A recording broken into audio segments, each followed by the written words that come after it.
জাতিগত বিভাজন জিগিয়ে রাখার অপচেষ্টা ও এনসিটিভি ভবনের সামনে বৈষম্য বিরোধী ছাত্র আন্দোলনের কেন্দ্রীয় নির্বাহী সদস্য রূপাইয়া শ্রেষ্ঠ তন্তঙ্গা সহ আন্দোলনরত অন্যান্য শিক্ষার্থীদের উপরে ন্যাক্কারজনক হামলার প্রতিবাদ এবং আজকের হামলায় যারা জড়িত ছিল সেগুলোর ভিডিও ফুটেজে স্পষ্ট বিভিন্ন রকমের মিডিয়ার কাছে সোশ্যাল মিডিয়ায় এখনো সংরক্ষিত আছে। সেই সকল ভিডিও দেখে যারা আজকের হামলায় জড়িত ছিল আমরা দেখেছি যে স্টাম্প দিয়ে এবং স্টাম্পের সঙ্গে পতাকা বেঁধে বাংলাদেশের জাতীয় পতাকা বেঁধে মিছিল করা হয়েছে। সেই স্টাম্প দিয়ে রূপাইয়া শ্রেষ্ঠ তঞ্চঙ্গা সহ আরো অন্যান্য শিক্ষার্থীদের উপরে হামলা করা হয়েছে। সেই হামলায় জড়িত প্রত্যেককে অবিলম্বে দ্রুত বিচারের আওতায় আনতে হবে। এবং আমরা দেখছি যে একটি সংগঠন স্টুডেন্টস ফর সভরেন্টি তারা আজকে ন্যাক্কারজনক হামলাটি করেছে। আমরা বাংলাদেশের অন্তর্বর্তীকালীন সরকার, বাংলাদেশের আইন শৃঙ্খলা রক্ষাকারী বাহিনী, বাংলাদেশের সকল গোয়েন্দা সংস্থাকে আহ্বান করব অতি দ্রুত এই সংগঠনটি কারা, সংগঠনটি কিভাবে গজিয়ে উঠলো, এই সংগঠনটির পিছনে কারা মদত যোগাচ্ছে, কারা তাদের আজকে হামলার পিছনে আছে, এই সকল তথ্য অতি দ্রুত প্রকাশ করতে হবে। এবং যারা এই সংগঠনের আজকের হামলার সঙ্গে যুক্ত ছিল এবং যারা এই সংগঠনের পিছনে প্যাট্রোনাইজ করছে, যারা আজকের এই হামলার পিছনে প্যাট্রোনাইজ করেছে, এদের সবাইকে অতি দ্রুত বিচারের আওতায় আনতে হবে। সেই বিচারের দাবিতে এবং হামলার প্রতিবাদে বৈষম্য বিরোধী ছাত্র আন্দোলন এবং জাতীয় নাগরিক কমিটির আজকে এই বিক্ষোভ মিছিলে জাতীয় নাগরিক কমিটির কেন্দ্রীয় কমিটির সদস্যবৃন্দ এবং অন্য নেতৃবৃন্দ উপস্থিত আছেন বৈষম্য বিরোধী ছাত্র আন্দোলনের সদস্য সচিব আরিফ সেহেল, আহ্বায়ক হাসান আব্দুল্লাহ কিছুক্ষণের মধ্যে আমাদের সাথে যোগ দিবেন। আজকের এই বিক্ষোভ সমাবেশে এখন বক্তব্য দিবেন বৈষম্য বিরোধী ছাত্র আন্দোলনের কেন্দ্রীয় নির্বাহী সদস্য জাহাঙ্গীরনগর বিশ্ববিদ্যালয়ের মেধাবী ছাত্র নেতা মেহরাব সিফাত। বক্তব্য দিচ্ছেন মেহরাব সিফাত।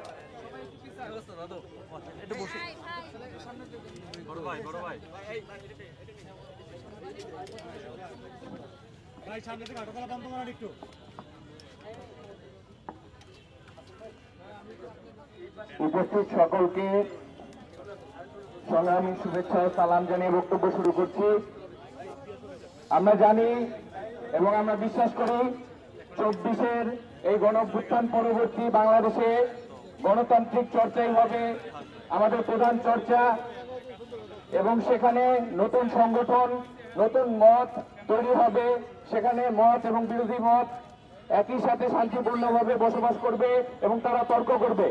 কিন্তু আমরা দেখতে পাচ্ছি স্টুডেন্টস ফর সভরেন্টি নামের একটি সংগঠন যারা কিসের সভরেন্টি চায়, তাদের এই সভরেন্টির মূল উদ্দেশ্য কি, সেটি আমাদের কাছে আজ সন্দেহজনক হিসেবে উপস্থিত হয়েছে।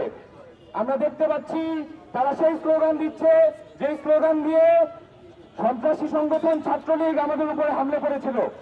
আমরা দেখতে পাচ্ছি তারা সেই অস্ত্র হাতে তুলে নিয়েছে যেই অস্ত্র নিয়ে ক্যাম্পাসের রুমে রুমে টর্চার সেল দিয়ে সেখানে হামলা করত সাধারণ শিক্ষার্থীর উপরে সন্ত্রাসী সংগঠন ছাত্রলীগ। এই প্রতীকগুলো আমাদের সন্দেহ তৈরি করেছে যে এই সংগঠনের মূল হোতা কারা, এই সংগঠনের মূল উদ্দেশ্য কি। আমরা জানতে চাই রাষ্ট্রের কাছে যে এই সংগঠনের কারা এর পিছনে দায়বদ্ধ এবং তাদের উদ্দেশ্য কি ছিল, কোন সন্ত্রাসী কর্মকাণ্ড তাদের উদ্দেশ্য ছিল কিনা। যদি তাই থাকে তাহলে রাষ্ট্র দায়বদ্ধ, এই সন্ত্রাসী হামলার তদন্ত করতে হবে এবং এর পিছনে কারা জড়িত আছে তাদেরকে বিচারের আওতায় নিয়ে আসতে হবে। দ্বিতীয় কথা, আমরা জানি না এই স্টুডেন্টস ফর সভরেন্টি কারা, কিন্তু আমরা জানি এই শ্রেষ্ঠ রূপাইয়ারা কারা। আমরা জানি এই 24-এর আন্দোলনে যারা নিজেদের রক্ত দিয়ে নিজেদের বুক সামনে পেতে যারা নেতৃত্ব দিয়েছিল এই শ্রেষ্ঠ রূপাইয়ারা হচ্ছে তারা। এই রক্ত যতবার বাংলার মাটিতে আসবে ততবার বাংলার মাটি এবং ততবার এই গণঅভ্যুত্থান পবিত্র হতে থাকবে। আর যতবার এই রক্ত বাংলার মাটিতে আসবে ততবার সেই ক্ষমতা কাঠামো যাদের দায়হীনতার কারণে বারবার এই ধরনের ঘটনা ঘটে তাদের উপরে সেই দায় আসবে, সেই ক্ষমতা কাঠামো বারবার কলুষিত হবে। আমরা মনে করি এই ধরনের মতবিরোধ যদি থাকেও আমরা সেটি বিতর্কের মাধ্যমে, সেটি শান্তিপূর্ণ আন্দোলনের মাধ্যমে সেটি সমাধান করা সম্ভব, কিন্তু এই ধরনের সহিংস আচরণ আমরা কারো কাছে আশা করি না, এবং সেটি পরবর্তী বাংলাদেশ, নতুন বাংলাদেশের কোন গণতান্ত্রিক চর্চা, কোন মতবিরোধী চর্চা সেটি হতে পারে না। সুতরাং রাষ্ট্রের কাছে আমাদের দাবি, তারা যেন অনতিবিলম্বে এই যে জাতির যারা নেতৃত্ব দিয়েছে অভ্যুত্থানে, তাদের রক্ষার জন্য তাদের সেই দায়বদ্ধতার জায়গা থেকে সেই কাজটি করে এবং অনতিবিলম্বে এর বিচার নিশ্চিত করে। ধন্যবাদ। আচ্ছা, এই মাইক দেওয়ার জন্য কিন্তু সামনে আসতে হবে। আমাদের যেটা দিয়ে দাও। আমাদের এই বিরোধীর সামনে আসে, এখানে বিপদ দুজনের সামনে বলো।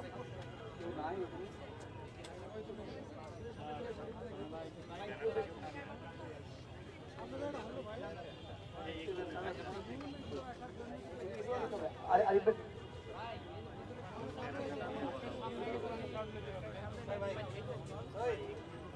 এগুলো সব নিতে হবে। আরিফ ভাই তুমি মারছি বলো। আরো লাগবে।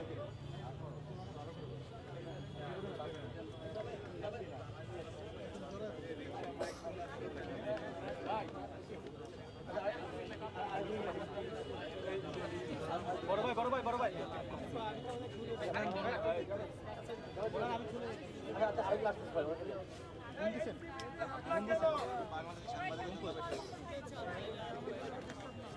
ভাই আসতে স্যার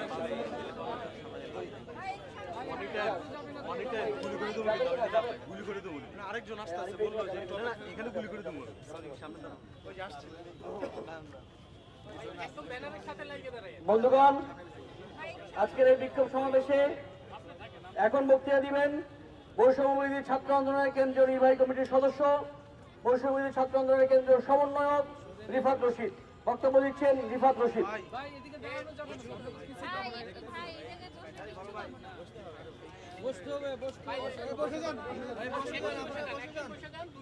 সংগ্রামী সহযোদ্ধাগণ, আপনারা দেখতে পেয়েছেন কিভাবে শিক্ষার্থীদের উপর স্ট্যাম্প নিয়ে, স্ট্যাম্পের মাথায় পতাকা বেঁধে নৃশংসভাবে হামলা চালানো হয়েছে। এভাবে যারা হামলা চালায়, আমরা স্পষ্টভাবে বলে দিতে চাই, এই হামলার স্টাইল ছাত্রলীগের সাথে মিলে যায়। নিষিদ্ধ সংগঠন ছাত্রলীগ যেভাবে চেতনার দোহাই দিয়ে, ওই মুজিববাদী বাঙালি জাতীয়তাবাদের দোহাই দিয়ে স্ট্যাম্পের মাথায়, হকি স্টিকের মাথায় হেলমেট পরিধান করে হামলা চালাতো, আমরা একই রকম হামলার গন্ধ এখানেও দেখতে পাচ্ছি। এই ট্রেনিং তারা অবশ্যই ছাত্রলীগের থেকেই নিয়েছে, এবং ছাত্রলীগ নিষিদ্ধ হওয়ার পর থেকে বিভিন্নভাবে বল পাল্টিয়ে আবারও আমাদের শিক্ষার্থীদের মাঝে হামলা চালিয়ে বিভিন্ন জাতিগোষ্ঠী এবং সমাজের বিভিন্ন শ্রেণীর মাঝে বিভাজন সৃষ্টি করে ফ্যাসিবাদী যে অপচেষ্টা, সেই অপচেষ্টাকে উস্কে দেওয়ার চেষ্টা করছে। আমরা স্পষ্টভাবে বলে দিতে চাই, যতবারই ফ্যাসিবাদী পায় তারা মাথা তোলার চেষ্টা করবে, আমরা তাদেরকে পায়ের তলায় পিষে দেব। আইন শৃঙ্খলা বাহিনী কি করে, স্বরাষ্ট্র মন্ত্রণালয় কি করে, এদেশের ইন্টেলিজেন্স তারা কি ঘোড়ার ঘাস খায়? তারা কেন জানলো না, তারা কেন দেখলো না ছাত্রলীগের স্টাইলে এভাবে হেলমেট পরে, এভাবে স্ট্যাম্প নিয়ে যারা হামলা চালাচ্ছে? এ ধরনের কিছু ভুইফোর সংগঠন গণঅভ্যুত্থানের পরে গজি ওঠে, গণঅভ্যুত্থানের যে আকাঙ্ক্ষা, যে স্পিরিট, যে লক্ষ্য, সেই লক্ষ্যকে বুলন্দিত করার পায় তারা করছে। অবিলম্বে এদেরকে চিহ্নিত করতে হবে। শুধু এদেরকে চিহ্নিত নয়, এই ধরনের ভুইফোর সংগঠন আমরা দেখেছি। ছাত্রলীগ স্লোগান ৭১, মুক্তিযুদ্ধ মন্ত্রের নাম করে এই ধরনের লাঠিয়াল বাহিনী পালতো। এদের পেছনে কারা রয়েছে, কারার ফাইন্যান্সেরা চলে, কারা এদের ব্যাকআপ দেয়, তাদেরকে চিহ্নিত করতে হবে। পালের গোদাদের যদি চিহ্নিত করা না যায়, এই ধরনের ভুইফোর সংগঠন বারবার গজিয়ে উঠবে। তাই অবিলম্বে এদের চিহ্নিত করা হোক, এদের পৃষ্ঠপোষক কারা তাদেরকেও চিহ্নিত করা হোক, অবিলম্বে এদের শাস্তির ব্যবস্থা করা হোক। কোন ভুইফোর সংগঠনকে বাংলাদেশের যে সার্বভৌমত্ব এবং বাংলাদেশের যে সাম্প্রদায়িক সম্প্রীতি সেটাকে বিনষ্ট করতে দেব না আমরা, ইনশাআল্লাহ। ইনকিলাব জিন্দাবাদ। আমরা দেখেছি, আমরা যে গণঅভ্যুত্থান পার করে এসেছি, সেই গণঅভ্যুত্থানে বাংলাদেশের সকল শ্রেণী, সকল রকমের, সকল পরিচয়ের মানুষ এসে একসাথে মিছিল দিয়েছিল এই ফেসিবাদের বিরুদ্ধে। আমরা সেই ঐক্যকে কোনোভাবে নষ্ট হতে দিতে চাই না। জাতিগত বিভাজনকে জিগে রাখার, বাংলাদেশে আবার নতুন করে তোলার যে সকল অপচেষ্টা হবে, সকল অপচেষ্টা আমরা প্রতিহত করে দিব। এখন আজকের এই সমাবেশে বক্তব্য দিবেন বৈষম্য বিরোধী ছাত্র আন্দোলনের কেন্দ্রীয় নির্বাহী সদস্য লুৎফুর রহমান। বক্তব্য দিচ্ছেন লুৎফুর রহমান।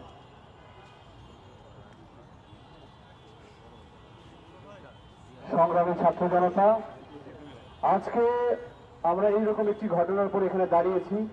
আসলে আমি ক্ষুব্ধ এবং হতাশ। এই জুলাই গণঅভ্যুত্থানে বাংলাদেশ যে ঐক্য দেখেছে, ধর্ম বর্ণ নির্বিশেষে যে জাতিগত ঐক্য বাংলাদেশ দেখেছে, সেই ঐক্যে ফাটল ধরানোর চেষ্টা চলছে। আপনারা জানেন যে ঐক্য তৈরি হয়েছিল, সেই ঐক্য ফাটল ধরাচ্ছে কারা? এরা কিন্তু চিহ্নিত সেই ফ্যাসিবাদীদের দালাল আমারও মাথা চেহারা দিয়ে ওঠার চেষ্টা করছে। তারা স্টাম্পে পতাকা বেঁধে কিভাবে নামার সাহস পায়? সেখানে পুলিশ ছিল, সেখানে আইন শৃঙ্খলা বাহিনী ছিল, তাদের সামনে এই ঘটনাটি ঘটেছে। আমাদের বোন হাসপাতালে কাতরাচ্ছে। রূপাইয়া শ্রেষ্ঠ তঞ্চঙ্গা ছিলেন, হচ্ছেন এই আন্দোলনের অন্যতম যোদ্ধা। তার মাথায় আজকে 12টি সেলাই, সে হাসপাতালে কাতরাচ্ছে।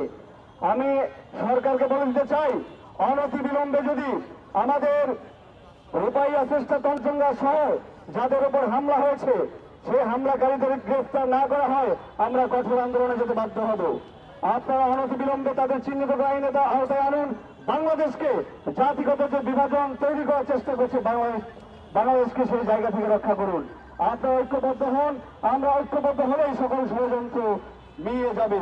ধন্যবাদ সবাইকে। ইনকিলাব জিন্দাবাদ। আজকের বিক্ষোভ সমাবেশে এখন বক্তব্য দিবেন বৈষম্য বিরোধী ছাত্র আন্দোলনের মুখপাত্র, জুলাই গণঅভ্যুত্থানের অন্যতম অগ্রনায়ক ওমামা ফাতেমা। বক্তব্য দিচ্ছেন ওমামা ফাতেমা। আসসালামু আলাইকুম সবাইকে। আজকে আমাদের ভাইরা, আমাদের বোনেরা যখন সচিবালয় অভিমুখে মার্চ করছিল, ওই সময়ে স্টুডেন্টস ফর সভারেন্টি নামে একটি সংগঠন তাদের উপর ন্যাক্কারজনকভাবে হামলা চালায়। ওই সময় কিন্তু আমাদের দেশের যে আইন শৃঙ্খলা বাহিনী তখন সেখানে প্রেজেন্ট ছিল এবং পুরো ভিডিও ফুটেজগুলোতে খুব স্পষ্টভাবে দেখা যাচ্ছিল যে কারা হামলাগুলো করেছে এবং আইন শৃঙ্খলা বাহিনীর ভূমিকা কে ছিল। আমাদের আসলে লজ্জা লাগে যে এই জুলাই আগস্টের অভ্যুত্থানের মধ্য দিয়ে আমরা যে একটা ইনক্লুসিভ বাংলাদেশের কথা বলেছিলাম, যেখানে সকল জনগোষ্ঠী তারা এখানে মাথা তুলে নিজের অধিকারের কথা বলবে, যদি কারো পছন্দ না হয় তাহলে সেটা আলোচনার টেবিলে সমাধান হবে। কিন্তু এটা খুবই লজ্জাজনক যে আজকে জুলাই অভ্যুত্থানের মাত্র 5 মাসের মাথায় আমরা দেখতে পাচ্ছি যে শেখ হাসিনার আমলে যেভাবে করে স্ট্যাগিং দিয়ে রাজনীতি হতো, যেভাবে করে অনবরত ছাত্রলীগ একটা পক্ষকে মেরে, আন্দোলনকারীদের মেরে নিজের মাথায় ব্যান্ডেজ লাগিয়ে তারা হাসপাতালে ভর্তি হয়ে যেত, একই দৃশ্যের পুনরাবৃত্তি হচ্ছে। অথচ গত 15 বছরে কিন্তু আমাদের ইন্টেলিজেন্স ফোর্সের যদি আপনারা অ্যাক্টিভিটি দেখেন, তারা পান থেকে চুন খসলে বাসা থেকে তুলে নিয়ে যেত, ফেসবুক অ্যাক্টিভিটি দিয়ে গ্রেফতার করে ফেলতো, প্রত্যেকটা চলাচলের উপর কিন্তু নজরদারি চলতো। কিন্তু আজকে বাংলাদেশে কিন্তু যা তা পরিস্থিতি, কিন্তু আমাদের গোয়েন্দা সংস্থার কোনো ধরনের অ্যাক্টিভিটি আমরা দেখতে পারি না। আপনারা এই যে স্টুডেন্টস ফর সভারেন্টি, তাদের দাবি দাওয়াগুলো যদি আপনারা দেখেন, তারা প্রায় 7 দফা দাবি এখানে প্রেজেন্ট করেছিল এনসিটিভির কাছে, এবং সেই 7 দফা দাবি প্রচন্ড পরিমাণে জাতি বিদ্বেষী দাবি। এবং সরকার কিভাবে করে একটা জাতি বিদ্বেষী দাবির কাছে মাথা নত করে, এবং এটার ফলে বাংলাদেশের বর্তমানে কিন্তু জাতি বিরোধী রাজনীতির একটা গ্রাউন্ড তৈরি হচ্ছে। যে কোনো ধরনের মব ভায়োলেন্স যদি সরকার এখানে প্রমোট করে, তাহলে উগ্রবাদী অংশগুলো নানানভাবে কিন্তু সেটা সুযোগ গ্রহণ করতে পারে।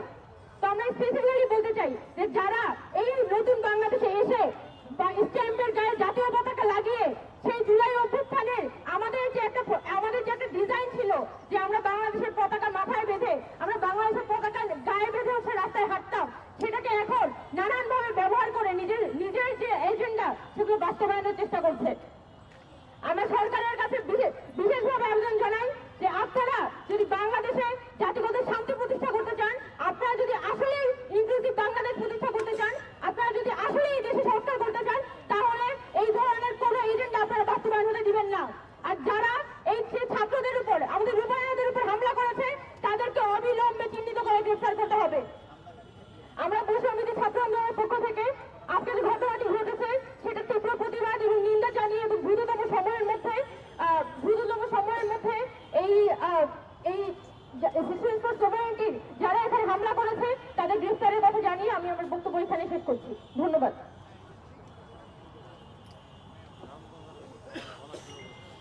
আজকের বিক্ষোভ সমাবেশে এখন বক্তব্য দিচ্ছেন জাতীয় নাগরিক কমিটির মুখ্য সংগঠক, জুলাই গণ অভ্যুত্থানের অন্যতম অগ্রনায়ক সাজিস আলম। বক্তব্য দিচ্ছেন সাজিস আলম।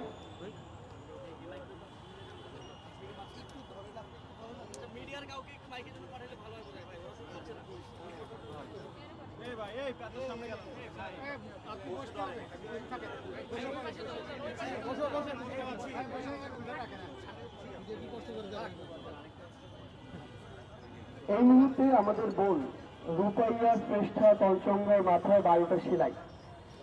এই 12টা সেলাই আসলে এই মুহূর্তে আমাদের রাষ্ট্রের ক্ষতকে নির্দেশ করে।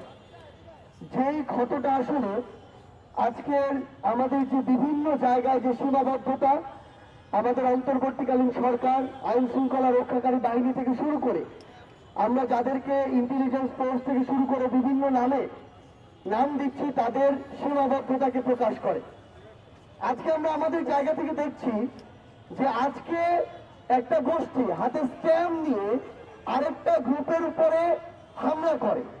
আমরা দেখছি একই বিষয়ে বিপরীত চিন্তা ভাবনা কিংবা বিপরীত মতামত নিয়ে একই জায়গায় দুইটা গ্রুপ প্রোগ্রাম দেয় এবং সেখানে গোয়েন্দা সংস্থা বলি, আইন শৃঙ্খলা রক্ষাকারী বাহিনী বলি, তাদের জায়গা থেকে যে পূর্ব থেকে যে ব্যবস্থাটি নেওয়া দরকার ছিল সেটি তারা নেয় না। আমাদের কথা হচ্ছে যেই তথ্যগুলো আগে থেকে জানা যায় যে একই বিষয় কিন্তু দুইটা আলাদা পক্ষ, দুইটা আলাদা মত একই জায়গায় প্রোগ্রাম হচ্ছে, সে বিষয়ে অবশ্যই গোয়েন্দা সংস্থার একটা তৎপরতার প্রয়োজন ছিল। এরপরে তখন যারা এখানে এক হওয়ার পরে তাদের মধ্যে কোনো সংঘর্ষ বা এমন কিছু হতে পারে কিনা, হয় কিনা, এই ব্যবস্থাটা আইন শৃঙ্খলা রক্ষাকারী বাহিনীর পূর্ব থেকে নেওয়া দরকার ছিল। এই দুই অংশীদারের আমরা কোন রকম যেই ধরনের ভূমিকা আমরা প্রত্যাশা করেছিলাম আমরা কোনোটাই পাইনি। এরপরে যেটি হলো এই যে হামলাটি হলো, এত বড় একটি হামলা হলো, হামলা হওয়ার পরে সেখানে আইন শৃঙ্খলা রক্ষাকারী বাহিনীর অবস্থান অনেকটা বাংলা সিনেমায় ঘটনা ঘটে যাওয়ার মতো পুলিশ যেভাবে আসে। এখন এখানে সবচেয়ে গুরুত্বপূর্ণ যে বিষয়টা হচ্ছে, এখানে অন্তর্বর্তীকালীন সরকারের কিংবা স্বরাষ্ট্র মন্ত্রণালয়ের কিছু দায় নিতে হবে। যে দায়টি হচ্ছে, আমরা গতকালকে কিছু ভিডিও প্রকাশিত অ্যানালাইসিস যে ভিডিওগুলো ছিল এগুলোতে দেখেছি যে পুলিশ সদস্যরা একদম ব্যক্তিগত ক্ষোভের জায়গা থেকে, ইচ্ছার জায়গা থেকে, ব্যক্তিগত প্রণোদনার জায়গা থেকে নিরস্ত্র আমাদের ভাই বোনদেরকে ওই জুলাই অগাস্টে ইচ্ছা মতো হত্যা করেছে। যাদেরকে ওই সময় ওই পোশাকধারী মানুষদেরকে আমরা নরপশু বললেও নরপশুকে ছোট করা হবে। তারা যেভাবে মন চাইলো, একজন মানুষ হাত তুলে তার সামনে দাঁড়িয়ে আছে, 20 জন পুলিশ, তার ইচ্ছা হয়েছে সে গুলি করলো, তার পুরো শরীর রক্ত ভিজে গেল, লাশ মাটিতে লুটিয়ে পড়লো। এইভাবে যারা হত্যা করেছে, হত্যার পর এখন তাদের কি অবস্থা, তাদের নামে মামলা হয়েছে, যেই মামলার কোনো হদিস নাই, তাদের কোনো বিচার হচ্ছে না। দৃশ্যমান বিচারের যদি কোনো কাঠামো দেখছি, আবার গ্রেফতারের পরে জামিন হয়ে যাচ্ছে। তো তারা যখন এত বড় অপরাধ করার পরে পার পেয়ে যাচ্ছে, এইখানে সবচেয়ে বড় সমস্যাটি হচ্ছে তাদের যে দায়বদ্ধতা, ওই পোশাকের উপরে, শপথের উপরে, এটি তারা এখন আর অনুভব করছে না। এবং এই যে এত বড় অপরাধগুলো করার পরে তাদের যে শাস্তি হওয়ার কথা ছিল, এটি না হওয়ার কারণে অন্য যারা পুলিশ সদস্য রয়েছে, আইন শৃঙ্খলা রক্ষাকারী বাহিনী রয়েছে, তাদের দায়িত্ববোধের যে জায়গাটি সেটি নড়বড় হয়ে গেছে। সবচেয়ে গুরুত্বপূর্ণ কথা হচ্ছে, কেউ একজন পোশাক পরলো, শপথ দিল, তার যে দায়িত্ব সেটি পালন করতে পারলো না, এবং না পারার পর অন্তর্বর্তীকালীন সরকার বলি, ওই মন্ত্রণালয় বলি, তারা কোনো ব্যবস্থা নিল না, তাহলে এরকম অনাকাঙ্ক্ষিত ঘটনা একটার পর একটা ঘটবে। সবচেয়ে গুরুত্বপূর্ণ বিষয় হচ্ছে, আমরা আজকে শহীদ মিনারের এই জায়গা থেকে বলতে চাই, এগুলো যদি রোধ করতে আমরা চাই, আমরা যদি এগুলোর পুনরাবৃত্তি আমরা চাই না, আমরা চাই না যে এই রক্ত দিয়ে ধীরে ধীরে আমাদের মাটি পবিত্র হোক। জুলাই আমরা যে রক্ত দিয়েছি, এরপরে এই বাংলাদেশের মাটিতে আমরা এমন অনাকাঙ্ক্ষিত ঘটনার মাধ্যমে এক ফোঁটাও রক্ত দিতে চাই না। আমরা এখন নতুন একটা বাংলাদেশ চাই, যেই বাংলাদেশের স্বপ্ন আমরা জুলাই অগস্টে দেখেছিলাম। সেইটি যদি আমরা আমাদের জায়গা থেকে বাস্তবায়ন করতে চাই, সবার আগে লাগবে দৃশ্যমান শাস্তি। যেই খুনিরা পোশাকধারী হোক, পোশাক ছাড়া হোক, যেই খুনিরা প্রত্যক্ষ পরোক্ষভাবে ভিডিও এবং অডিও কিংবা আমরা যদি বলি ছবি, এই ডকুমেন্টগুলো যাদের আছে, যারা এই হত্যাযজ্ঞের সাথে অভ্যুত্থানে সরাসরি সংশ্লিষ্ট ছিল, তাদের দৃশ্যমান বিচার লাগবে। এমন অন্তত 10-20টা ঘটনা রয়েছে যাদেরকে 1 মাসের মধ্যে একটা তদন্তের মাধ্যমে বিচারিক প্রক্রিয়ার মাধ্যমে আনা যায়। গতকালকে যে 2টো ভিডিও প্রকাশ পেয়েছে, ওই 2টা ভিডিওর খুনি কারা সেটা বের করতে 3 দিনের বেশি লাগার কথা না। তারপরও যদি এই দীর্ঘসূত্রিতা দেখা দেয়, সেটা এরকম অনাকাঙ্ক্ষিত একটার পর একটা ঘটনাকে ত্বরান্বিত করবে। এখন সবচেয়ে গুরুত্বপূর্ণ বিষয় হচ্ছে ওই ঘটনাগুলোর বিচার করতে হবে। আজকে যে ঘটনা হয়েছে এটার বিচার করতে হবে। এই বিচার খালি এই গাল গল্পের মধ্যে সীমাবদ্ধ থাকলে হবে না, এই বিচার দৃশ্যমান হতে হবে। আজকে আমার কাছে ছবি আছে, ভিডিও ডকুমেন্টস আছে, তারা সন্ত্রাসী কার্যক্রম করেছে, ফৌজদারি অপরাধ করেছে, তাদেরকে কেন এখনো গ্রেফতার করা হচ্ছে না? এই গ্রেফতার করতে কি কারো কলের প্রয়োজন আছে? গণভবন থেকে কলের প্রয়োজন আছে? এরকম তো কোনো কিছু প্রয়োজন নাই। তাই আমরা আমাদের জায়গা থেকে শুধু একটা জিনিস বলি, যে যেই জায়গায় দায়িত্বে আছে, হোক স্বরাষ্ট্র মন্ত্রণালয়, হোক অন্তর্বর্তীকালীন সরকার, হোক পুলিশ, কিংবা যে কেউ, নিজের দায়িত্বটা যদি ঠিক মতো না পালন করে এবং না করলে তাদের বিরুদ্ধে যদি ব্যবস্থা না নেওয়া হয়, এই অনাকাঙ্ক্ষিত ঘটনা একটার পর একটা ঘটবে, যেটা এই নতুন বাংলাদেশে কখনো প্রত্যাশিত নয়। আমরা স্পষ্ট করে শুধু একটা জিনিসই বলি, আগামী অল্প কয়েকদিনের মধ্যে এটা যদি দৃশ্যমান কোনো বিচার না হয়, তাহলে আলটিমেটলি তাদের প্রতি আমাদের যে আস্থার জায়গাটা সেটা নষ্ট হবে। আর সেটা যদি নষ্ট হয়, তাহলে এই সিস্টেমকে কিভাবে নতুন করে ভেঙে চুরে আবার গড়তে হয়, সেটা বৈষম্য বিরোধী ছাত্র আন্দোলন জানে, সেটা জাতীয় নাগরিক কমিটি জানে। ধন্যবাদ।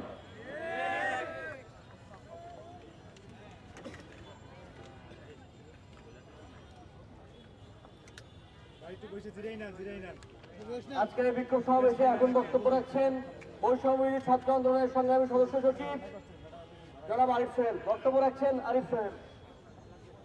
উপস্থিত সংগ্রামী ভাই ও বোনেরা, আজকে আমরা দেখতে পাচ্ছি বাংলাদেশের জনগণ নতুন করে পুরনো একটি ষড়যন্ত্রের মুখোমুখি হচ্ছে।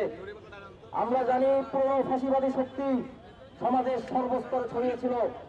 এই ফ্যাসিবাদী শক্তির একটা তথাকথিত প্রগতিশীল অংশ ছিল, এটার একটা তথাকথিত অংশ ছিল যারা ধর্ম, যারা সার্বভৌমত্ব রক্ষার কথাও বলতো। এক এক সময় এক এক পক্ষকে লাগিয়ে দিয়ে সমাজে দীর্ঘস্থায়ী ফ্যাসিবাদ আওয়ামী লীগ এভাবে কায়েম করেছিল। আমরা একই ষড়যন্ত্র, একই প্লেবুক এখন আবার দেখতে পাচ্ছি। আমরা দেখতে পাচ্ছি ভূফল কিছু সংগঠন গজে উঠেছে, তারা বিভিন্নভাবে হামলা করছে। আজকে সেই হামলায় আমাদের বোন রূপাইয়া শ্রেষ্ঠ পঞ্চমদা তিনি আহত হয়েছেন। এখন এই হামলাকে পুঁজি করে আওয়ামীদের আরেকটি গোষ্ঠী, ফ্যাসিবাদের আরেকটি গোষ্ঠী বিশ্বে প্রচার করবে বাংলাদেশ কিভাবে একটি ললেস একটা দেশে পরিণত হচ্ছে, কিভাবে এই দেশ মৌলবাদে ছেয়ে গেছে, ইত্যাদি ইত্যাদি। এই পুরনো রাজনীতি আমাদের চেনা, এই রাজনীতিতে আবারও আমাদেরকে ফিরিয়ে নিয়ে যাওয়ার চেষ্টা করা হচ্ছে। আমরা দেখতে পেয়েছি আজকে হামলার সময় একইভাবে তুমিকে আমিকে বাঙালি বাঙালি বলে উগ্র জাতীয়তাবাদী ছাত্রলীগের স্লোগান দেওয়া হয়েছে। আমাদের কাছে স্পষ্ট হয়ে গেছে এই রাজনীতিটা কি। আমরা জুলাইয়ের পরে যে জুলাইয়ে ধর্ম বর্ণ নির্বিশেষে, নৃতাত্ত্বিক পরিচয় নির্বিশেষে বাংলাদেশের জনগণ নেমে এসেছিল, এই রাজনীতি আমরা বাংলাদেশে আর প্রতিষ্ঠিত হতে দিব না। এই রাজনীতির যেই অংশ, যেই পরিচয় নেই আমাদের সামনে আসুক না কেন, আমরা তাদেরকে প্রতিহত করব। বাংলাদেশে আমাদের মধ্যে দ্বিমত থাকতে পারে, আমাদের মধ্যে বিভিন্ন কথা থাকতে পারে, বিভিন্ন ইস্যুতে বিভিন্ন মতামত থাকতে পারে। আমরা জুলাইয়ের মধ্যে দিয়ে একটি গণতান্ত্রিক পর্বে অতিক্রম করেছি। আমাদের মধ্যে আমাদের নিজেদের মতামতকে আমরা গণতান্ত্রিক ভাবে সমাধান করব। বাংলাদেশের পুরো রাজনৈতিক বন্দোবস্ত, সহিংসতার রাজনীতি, স্টাম্পের রাজনীতি বাংলাদেশে আর চলবে না। মনে রাখবেন, আপনি যেই হন, আপনার মতাদর্শিক পরিচয় যাই হোক না কেন, আপনার আদর্শ, আপনার ব্যানার যাই হোক না কেন, স্টাম্পের রাজনীতি যে করবেন বাংলাদেশের জনগণ তাকে ছুঁড়ে ফেলে দিবে। জুলাইয়ের পরে এই রাজনীতির কোনো জায়গা নাই। এই রাজনীতি আপনি যদি করতে আসেন তাহলে আপনি ছাত্রলীগের উত্তরসূরি, এটা সবার কাছে স্পষ্ট। তাই আজকে আমাদের এই প্রতিবাদের আয়োজন থেকে জানিয়ে চাই, অন্তর্বর্তীকালীন সরকারকে অবশ্যই আওয়ামী ফ্যাসিবাদের এই দীর্ঘমেয়াদী চক্রান্ত ষড়যন্ত্রকে নস্যাৎ করে দিতে হবে। যদি তারা এতে ব্যর্থ হন, যদি তারা এতে গাফিলতি দেখান, তাহলে আমরা বৈপ্লবিক পরিবর্তনের ভ্যানগার্ড হিসেবে এই দায়িত্ব নিজ হাতে তুলে নিতে বাধ্য হব। তাই হুঁশিয়ার জানিয়ে দিচ্ছি, সচেতন হন, সচেষ্ট হন, ঘুমিয়ে থাকবেন না। আওয়ামী ফ্যাসিবাদের এই জাতিগত বিভাজনের রাজনীতিকে নস্যাৎ করে দিন। আজকের হামলাকারীদের চিহ্নিত করে তাদেরকে অবিলম্বে বিচারের মুখোমুখি করুন। এই দাবিতে আমাদের সংগ্রাম চলবেই, আমরা থামব না। ইনকিলাব জিন্দাবাদ। আজকের এই বিক্ষোভ সমাবেশে এই মুহূর্তে বক্তব্য দিবেন জাতীয় নাগরিক কমিটির সদস্য সচিব জনাব আক্তার হোসেন। বক্তব্য দিচ্ছেন আক্তার হোসেন।